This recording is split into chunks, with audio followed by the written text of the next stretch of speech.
I work here at NAC, Minnesota Neighborhoods Organizing for Change. I've been here for about 2 years, and my position is Civic and Political Engagement Director. It's a fancy way of saying that I work in elections and politics.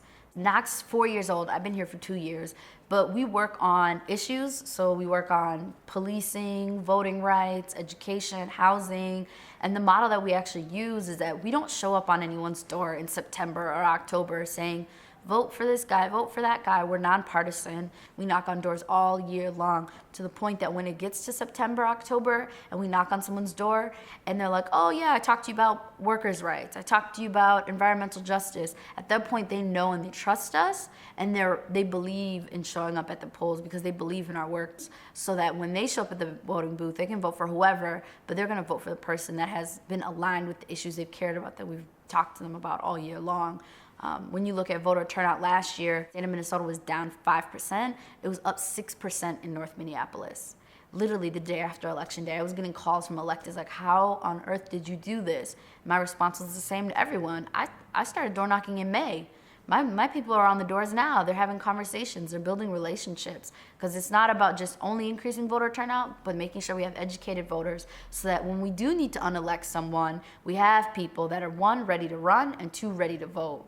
And that's when voting comes full circle. You have to do all of the different issue work. You have to vote. You have to bring all of that together. We need to run our own candidates. We need to show up at the ballot box. We also need to show up at the legislature. What motivates me, a lot of people will say, I'm so angry, I'm so frustrated. None of that motivates me. What motivates me is the community that's built. When you see an action, shutting down a freeway, it may not right then and there change something, but when you've got 5,000 people on a freeway, at least 100 of them are like, I want to be an organizer.